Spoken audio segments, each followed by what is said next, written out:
Introduction. Like rats, smugglers come out after dark. They move quietly. They are smart and careful and dangerous.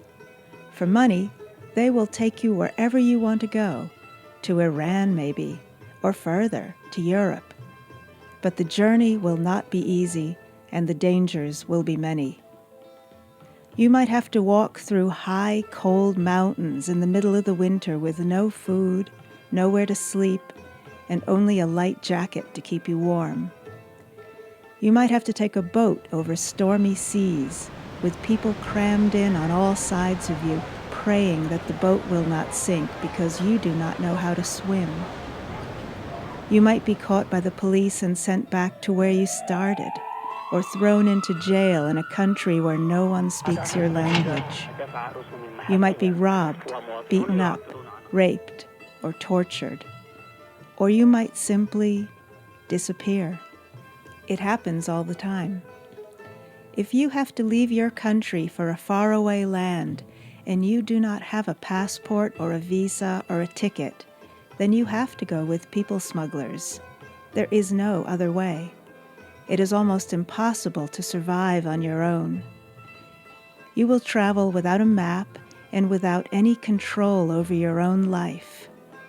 You will carry a few things in a small bag or backpack, probably an old cell phone and maybe a little cash. That's all. You will learn to watch and listen. You will sleep as little as possible because you cannot be watchful when you are sleeping. You will trust no one. And, in time, you will become as smart and careful and tough as the smugglers themselves. Your journey might take months. It might take years. You will see and hear terrible things, things you would do anything to forget. You might never get where you want to go, and if you get there, you might never see your family and friends from home again. But you will not forget anything. You will certainly not forget your family and your old friends as you travel, because they will haunt you. Their nightmares will wake you up at night. The stories they tell you from home when you reach them on Facebook or on the phone will weigh you down with invisible chains. And above all, you must remember this: the smugglers are not your friends. To them, you are not a person at all. You are a package that someone has paid them to deliver. These men will not take care of you. If you are cold, they will not give you a blanket. If you are hungry, they will not share their food. And if you fall down on the road, they will not pick you up. They will leave you where you fell. Because as long as they get paid, the smugglers don't give a damn about you, alive or dead. Note to readers: the journey described in this book took place a couple of years ago. It is different now with so many people trying to make the trip to Europe. But talk to anyone who has just gotten to Sweden. The feeling of being cold and hungry and lost and not knowing what the day will bring or where you will next lay down your head to rest. That feeling is always the same, and you will never forget that feeling. Chapter 1. Assad. The worst possible start. We were close to Jalalabad, Afghanistan, when we were stopped by a roadblock. It was late afternoon. While we waited, Masar and I got out of our car and walked over to a kiosk to buy water. I paid for a bottle and put the change in my pocket. Just then, I heard a shout. I looked back at the line of stopped traffic and saw a truck driving slowly toward a group of American soldiers. Some of the soldiers, dressed in their sand-colored uniforms, started yelling, pointing their rifles at the tires. The truck did not stop. Shots rang out, but still the truck did not stop. And then the world exploded. There was a sort of screaming in my ears. I had the feeling that I was not here at all. I was somewhere totally different, looking down at my legs as they started to run back toward our car. I was running in a dream. Mazar, the driver, said something. I could see his mouth moving, but I could not hear what he said. We ran, and people around us were running too, but where was our car? Where were the other cars that had also been stopped by the roadblock? Where were the soldiers and the little boys selling snacks? Everything was gone. Or rather, not gone, but different. No cars, just bright orange flames, an inferno of flames, and above them, clouds of black smoke. No soldiers, no regular Afghani and Pakistani men, no little boys, just shoes and boots and pieces of things lying in the road, and piles of clothing. No, not clothing. Oh, dear God. I put my hand over my mouth. I thought I was going to be sick. Now I saw the blood. Why had I not seen it before? It was impossible that there should be so much blood. It was everywhere. The road was slick with it. Mazar took my arm and turned me away from the scene. I could hear his voice again. Biar borum, he said in our language, Hazaragi. Come away. Come and sit down over here. Wait for me. I will be back in a little while. He left me sitting on the side of the road and ran to help. I wanted to get up and help too, but I did not want to lose my companion in all the smoke and chaos. Also, it did not seem as if my legs wanted me to get up and help. I just sat. I saw Mazar carrying a child, giving water to a soldier, helping to lift a man who had blood on his face and clothes. In a crisis, all help is welcome, and we stayed until it got dark. I had finally forced myself to get up and help. I had walked around with a little boy for an hour trying to find someone he knew. At last we found a man who the little boy recognized. The man thanked me and took the boy by the hand. Then Mazar came back to me, his clothes covered with blood. We can do no more here, he said. We need to find a car and move on.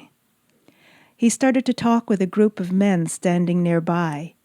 After a half hour of negotiating, he had arranged a ride for us in a private car, driven by a grim-faced man who would take us away from this place of horror and into the city of Peshawar, Pakistan. As we drove, I sat in the back seat of the car, wide awake, staring out the window and shaking. So cold, I thought I would never feel warm again. Mazar sat to my left, another man to my right. In the front of the car sat two other men. I did not know any of these others. In my hands, I was holding my old backpack and a bottle of water. I could not think where the bottle had come from, but I opened it and drank, thinking about the last 24 hours. Only yesterday, I had been living at home, just outside a city called Ghazni in Afghanistan, with my parents, 2 sisters, and 2 younger brothers. Our house was partly falling down after all the bombing and shooting. There is always bombing and shooting in our part of Afghanistan, even though no one really knows what people are fighting about, or even who they are. There were small holes in the roof of our house so that it leaked here and there when it rained. In the winter, it was very cold, even with the propane heater. You had to wear 2 sweaters inside, and you were still cold. Things had been better when I was younger. Then, my father worked as a teacher, and we had plenty of food.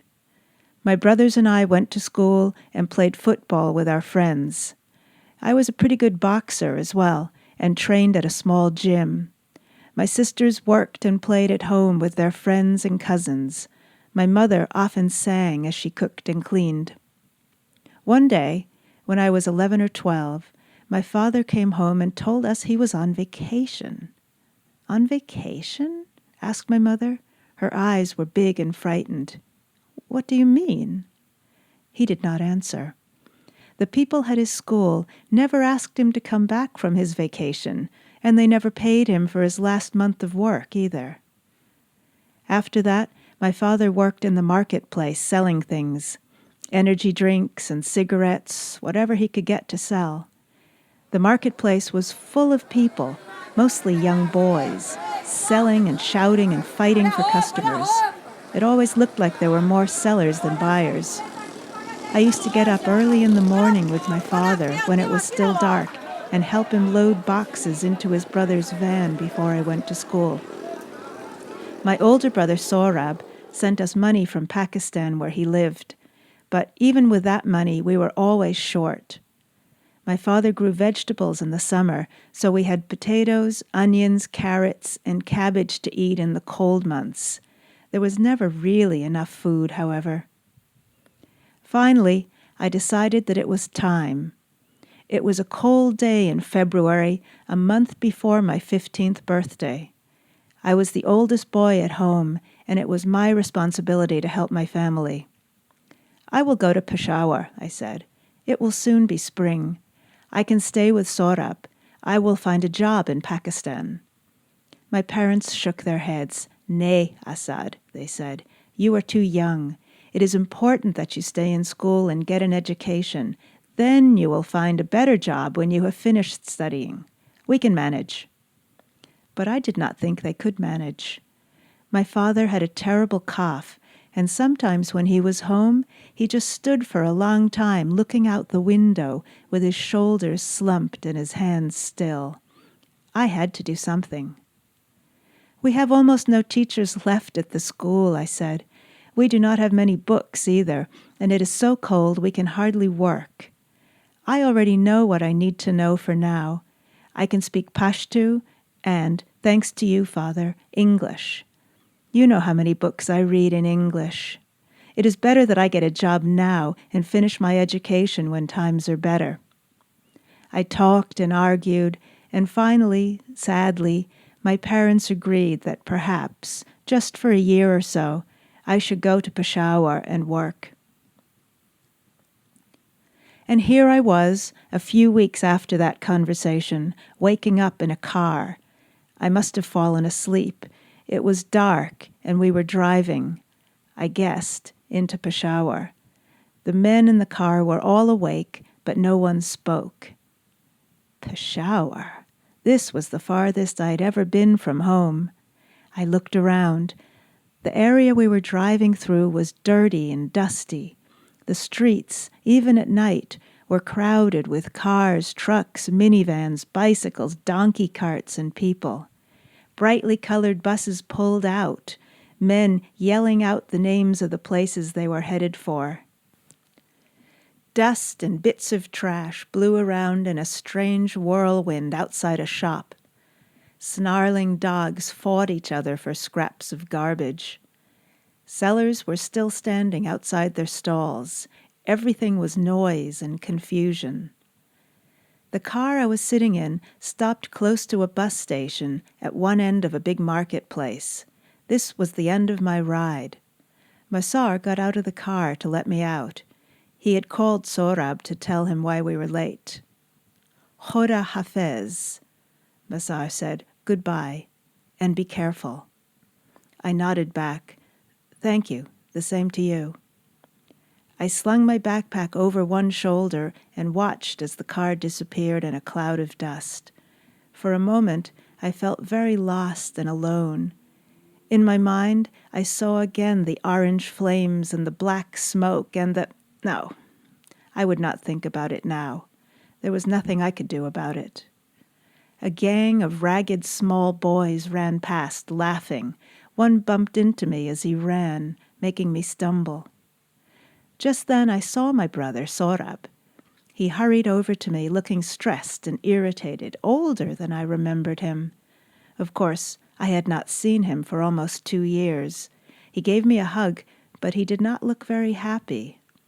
Hold on to your things, he said. You are not in the countryside anymore. I am holding them, I answered, feeling a little hurt. I lifted my backpack to show him, but suddenly noticed that it felt light. I held it higher to look at it, and then I saw that the bottom had been sliced open. My blanket and the last of my food were gone. Sorab laughed, a short, bitter laugh. "Yeah, welcome to Peshawar," he said. The day I'd left home, it felt unbelievable that it was only yesterday, was raw and cold. I had put some clothes and a blanket in an old backpack. As I packed, my eyes had fallen on my boxing gloves hanging on a nail on the wall.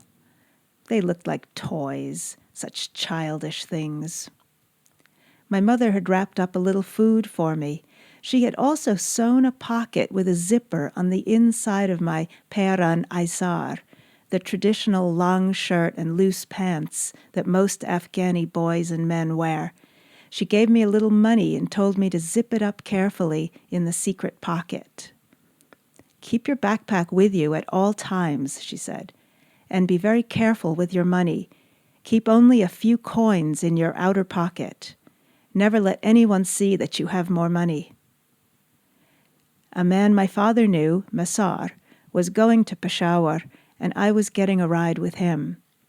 We would drive to Kabul, then Jalalabad, then over the Pakistani border to Peshawar. It was an easy border to cross, even for people like me who had no passport or papers. In the morning of this last day of my old life, a car came to pick me up. The sun was low and the wind was icy. I was in the kitchen when I heard the car stop outside the house. I said goodbye to my brothers and sisters, and, in the traditional way, I kissed my mother's right hand to show my respect. "Do not worry about me," I told her. "I will not worry," she said. "I know you are almost a man, and you will be home again soon." But as she turned away from me, I could see that she was almost crying. I felt a lump in my throat as well. I went outside and greeted Masar, the man who would be driving me. I kissed my father's hand, and then I got into the back seat of the car. There was a man sitting there already. There was also a man sitting in the passenger seat in the front. I did not know who these others were. They nodded to me. My father and I looked at each other. He gave me a small smile, but his dark eyes looked infinitely sad. Then he stepped back from the car, and the driver started the engine. We set off. I felt numb inside, not scared exactly, just empty. I guess I knew deep down that I would not see my family again, at least not for a long, long time. After an hour or so, rocked by the motion of the car and using my backpack as a pillow, I fell asleep. There is not much to say about the outskirts of Kabul. Its main color is gray. We filled up on gas. I saw a few men alone or in small groups on the streets. I saw groups of women shopping, some completely covered by their burqas. I saw a heavily loaded horse cart and a few beggars sleeping, wrapped in blankets and rags. A skinny cat crossed the road in front of us. Children played in the dirt next to the road. I slept again. The next time I woke up, we were outside Jalalabad, and a man wearing some kind of military clothing was telling us to stop. "Dead?" said Sohrab, as we walked to his house and I finished telling him the story of the blast near Jalalabad. He had known the men in the car, the two men from Ghazni who had been killed. His voice did not sound shocked, only tired. "Yes," I said. My brother's house was about a 15-minute walk from the station. We walked the rest of the way in silence. Presently we arrived at the house and went in. There I saw his wife, Agela, and her mother, Amina, sitting on a toshak, mattress, on one side of the main room. Two children were sleeping next to them. The women, their hair covered by their hijab, stood up to greet us. "Khosh Amadeen," they said, smiling. "Welcome to our home." I smiled back. "Thank you for taking me in," I said. It was unusual that Sohrab's mother-in-law lived with them, but her husband had died in the fighting, her brother had died of a sickness, and her older sister had moved far away. The old woman had no one to live with besides her daughter. The house was small. In addition to the main room, there was a small bedroom for my brother and his wife. Amina and the children slept on mattresses in the main room. I would sleep in the main room too, on another mattress. The family also had a bathroom and a kitchen with a propane stove similar to the one we had at home.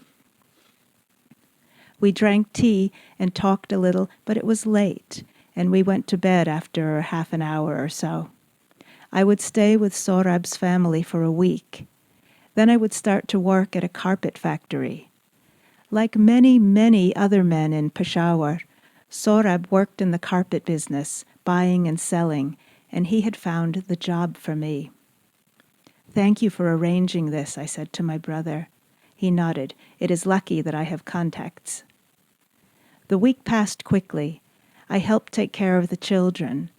Sorab's son, Habib, was 3 years old and as shy as a wild animal. It took me a day or two to make friends with him.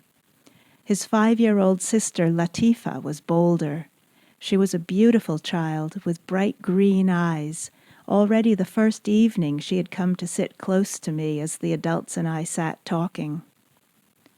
Sorab worked during the days, but came home in time for the evening meal. One evening, he took the children and me to a small amusement park. The children were excited. They had never seen anything like it. I was impressed too. I had never seen anything like it either. The women naturally stayed at home when we went out. Traditional Pakistani and Afghani women seldom go out after dark unless their husbands or other male relatives take them. Another evening, Sorab invited some friends back to the house so they could meet me.